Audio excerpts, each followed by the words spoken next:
Okay, warm-up exercises part 2, the fretting hand. Just to be clear, I am practicing good technique on my plucking hand. It's just I want to focus on this section of the fretboard so that we can see what I am doing. Let's start with exercise number 2 from the handout, the spider.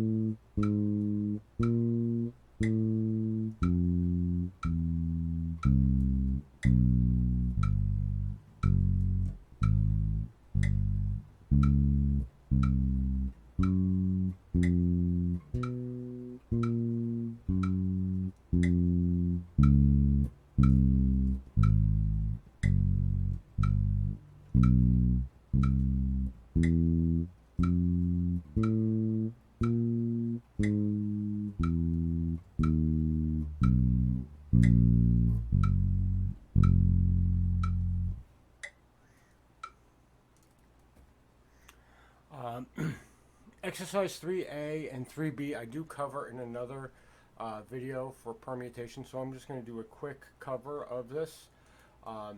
If you check the PDF, there is a full video and a full layout of the permutations that you can print out and mark off as you are utilizing them, so that you aren't just constantly running one permutation. This is what we're looking for when we do the permutation exercise, though. So permutations 1.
You can similarly do this advancing this way as Ariane Cap does, and you can mix and match up your permutations as you see fit.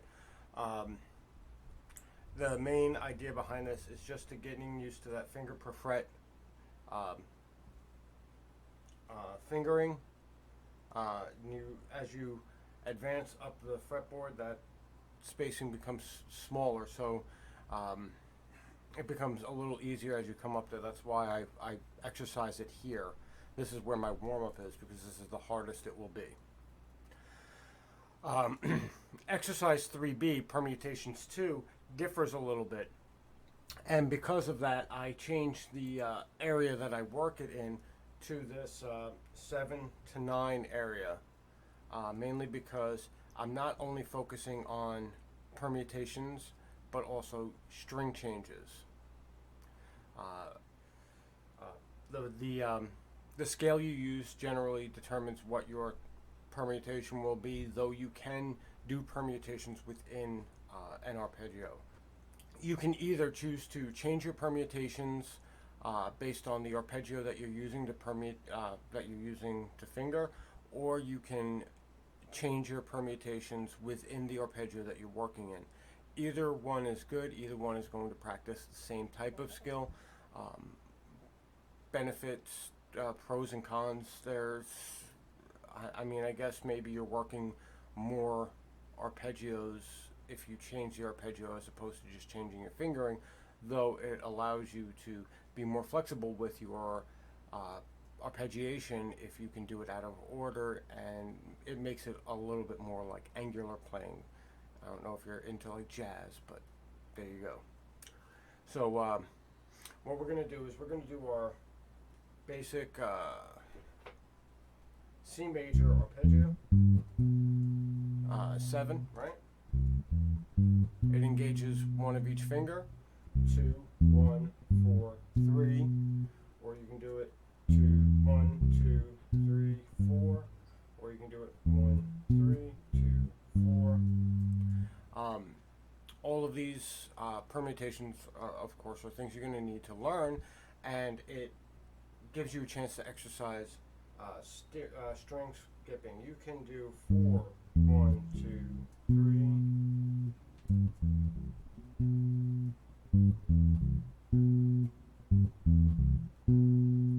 But you're also going to want to do it to the metronome. So here we go. 2, 3, 4, 1, 2, 3, 4.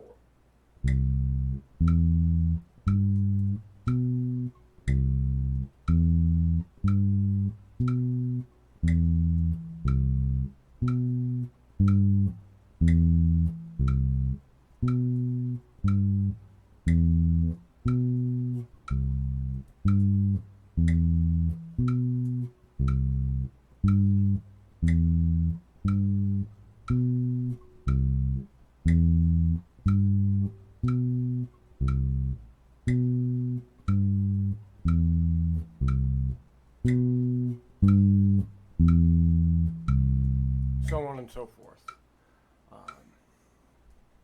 It's pretty self-explanatory from there, I believe. If you want to see what it looks like with other chords, here's an example. We'll do minor 6, which would be basically off of a Dorian scale. So we're looking at C, E flat, G, and A, where it's 1, 2, 3, 4, right? 3, 4.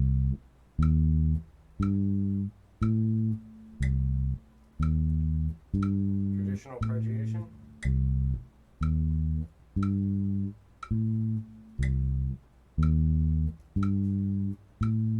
1, 2, 3, 4. 1, 2, 3, 4. 1, 2, 3, 4. 1,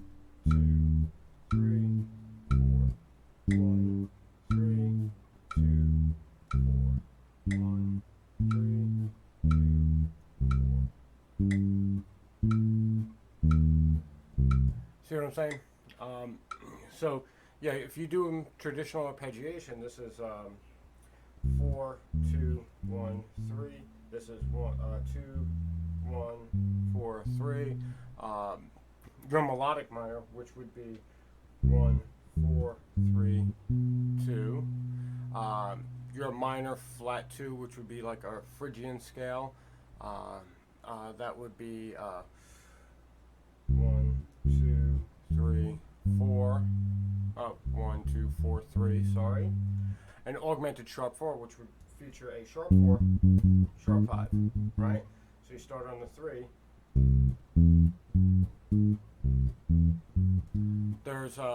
There's 6 permutations right there with arpeggios that you can fit in a finger per fret scenario, and then you have plenty of things to play with. It gives variety to your warm-up. All right, with scalar groupings, we're going to just go over the first exercise to the metronome. I'm pretty sure once you see it played, you probably already know what it is, so I'm not all that concerned as far as. Okay, good, we're in a good spot. I'm not all that concerned as far as showing you every single one of these, because I'm pretty sure once you see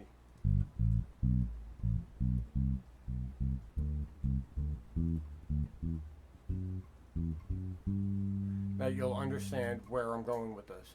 So we're going to do it to the metronome. We're going to start at G, we're going to end at G, and go all the way back down. And again, 60 beats per minute.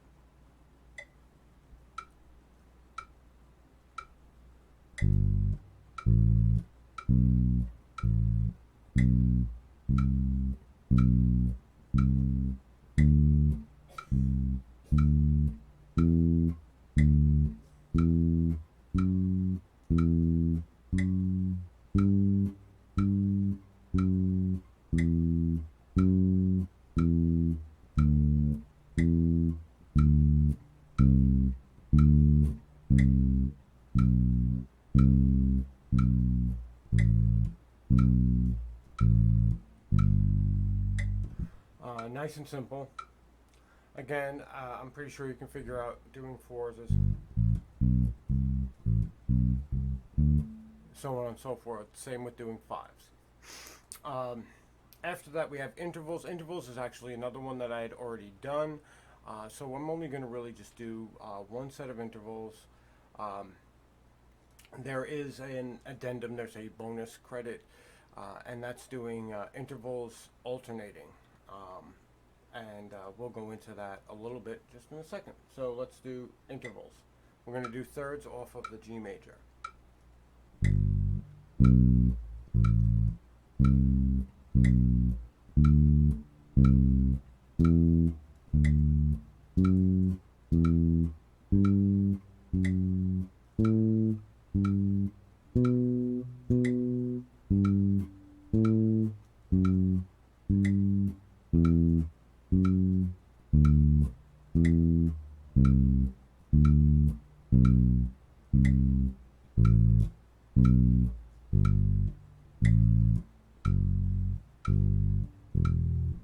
Well, bonus here. Alternating intervals, this is when you go up one and then down the next. This is something I'm currently working on, so to be fair, I'm not great at it yet. So I'm still working on it. I'm just going to show you the thirds, but I'm pretty sure you guys can figure out from the thirds, the fourths, the fifths, the sixths, the sevenths. Again, this also touches on a previous video I'd already made, and you can feel free to check through the course material. It's there. I believe I linked the intervals video or the intervals post in the PDF. So here we go.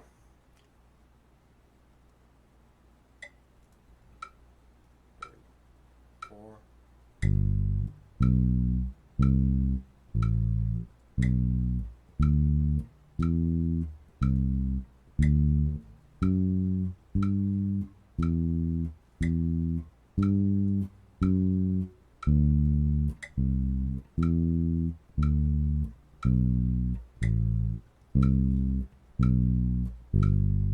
Wow, I got it right.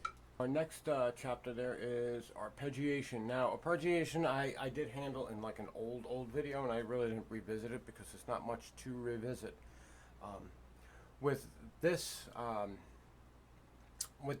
video, what we're going to be focusing on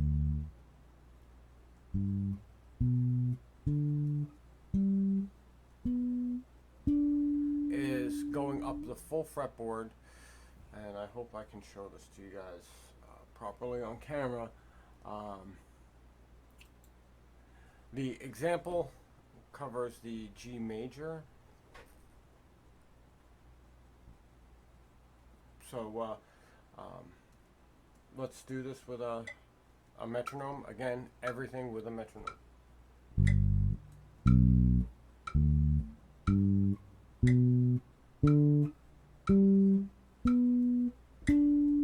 All the way up, and then we're going to go all the way back down, but we're going to choose a different route.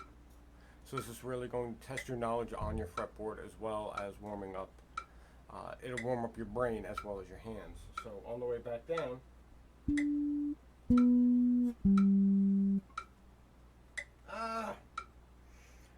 Let's start that again.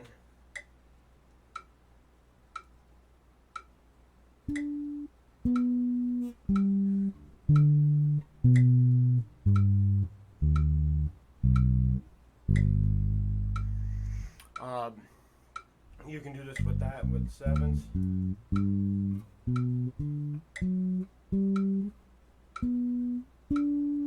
If you have more frets, you can actually probably get to that F sharp, which is about here-ish.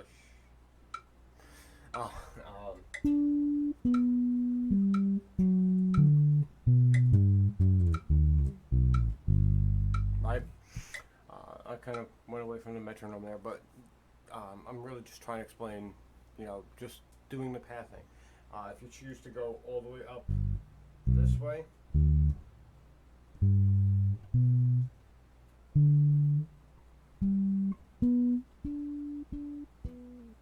then your plan should be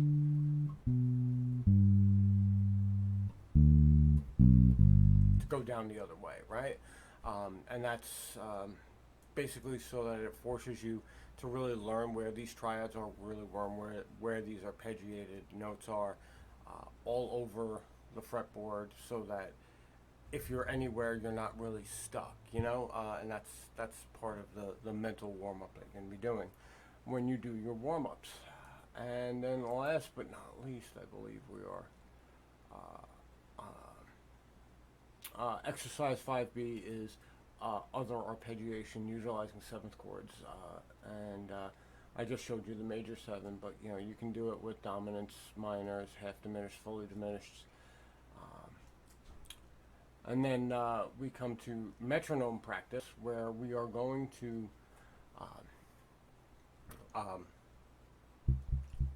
highlight the use on the metronome and getting our timing warmed up. So we're going to start here with our regular 1, 1, 1, 1, 1, 1, 1, 1, 1, E, and okay, so what we're going to do is now we're going to break this up into 16ths.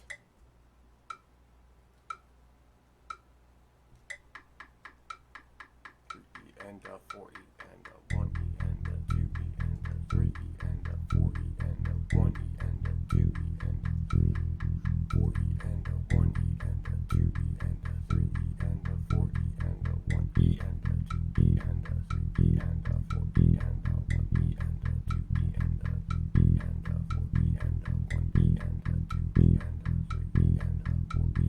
and 3E and 4E and 1E and 2E and 3E and 4E and 1E and 2E and 3E and 4E and 1E and 4E and all right, so you get an idea of what advancing 16s looks like. 1,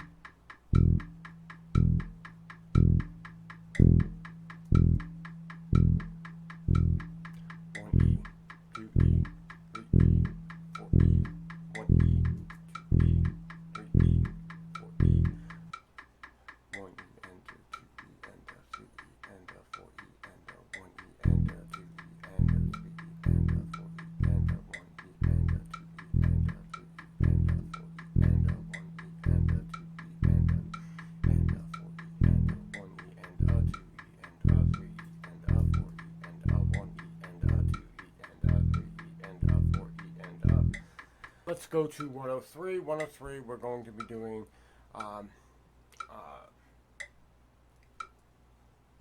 we're going to play on the 1, but we're going to be removing clicks. 1, 2, 3, 4. 1, 2, 3, 4. 1, 2, 3, 4. 1, 2, 3, 4. 1, 2, 3, 4. 1, 2, 3, 4. 1, 2, 3, 4. 1, 2, 3, 4. Okay, now what we're going to do is we're going to start removing clicks. We're going to remove the 2 and the 4. 1, 3. And got to get it perfect.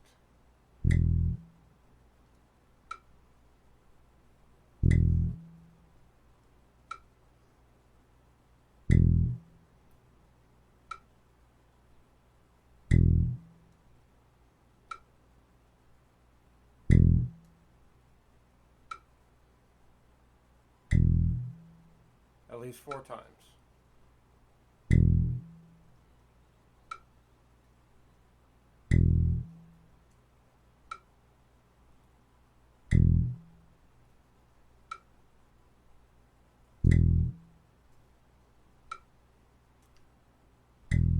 Alright, now we're going to get rid of the 3.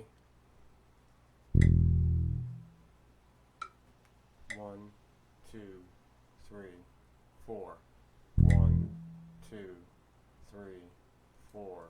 1, 2, 3, 4. 1, 2, 3, 4.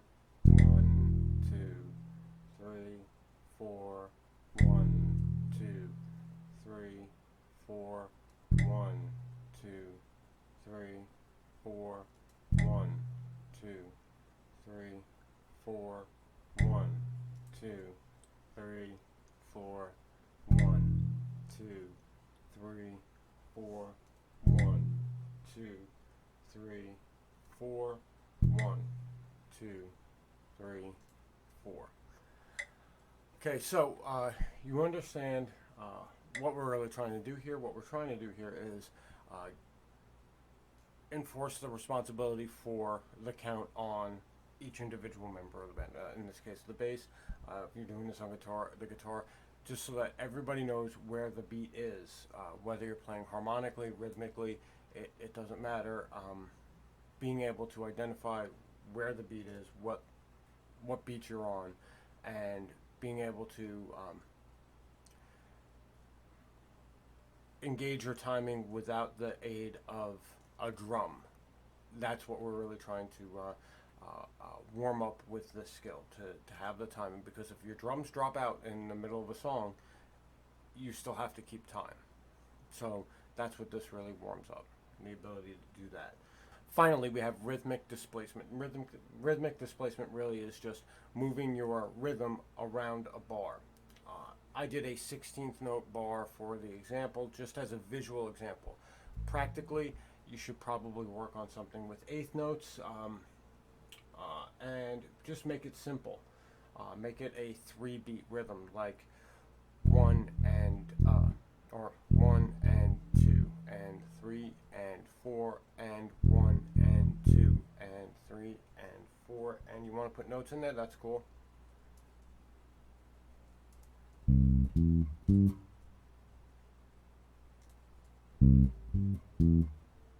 Whatever you want to do.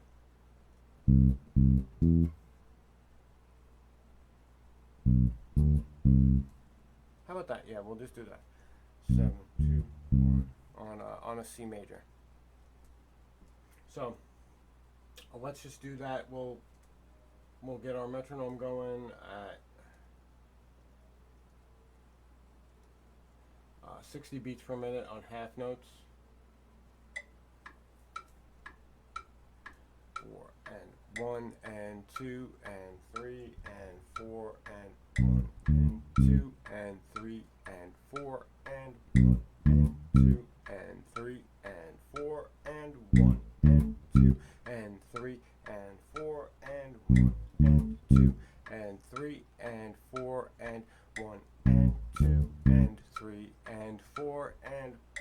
and 2 and 3 and 4 and 1 and 2 and 3 and 4 and 1 and 2 and 3 and 4 and 1 and 2 and 3 and 4 and 1 and 2 and 3 and 4 and 1. As you saw, we moved from 1 and 2 to 1 and 2 and we can go to 2, 1 and 2 and 3, 1 and 2 and 3 and 4 and 1 and 2 and 3 and 4 and 1 and 2 and 3 and 4 and 1 and 2 and 3 and 4 and so on and so forth, moving through the measure with this 3-beat rhythm until you come full circle around to 1 and 2, right? That's what I'm doing with that 16th note phrase, but that 16th note phrase is really involved, and it actually extends out if you really want to do the full displacement all the way to 16/16ths. So with that in mind, it's a rather large endeavor to go through. That's really just for example purposes. I would suggest you start with something simple like this, and if you want to attempt something like that, if you've got that kind of time, more power to you. I do rhythmic displacements like that, but that's when I'm really focusing in on a practice thing. For the purpose of a warm-up, simpler is probably better. That has become my experience since writing the PDF. This is the companion video for the second part of the warm-up workout PDF. I hope you enjoyed it. I hope it was informative. I hope it helps you out. Thank you very much for coming by, and I will see you next time. Finally, we have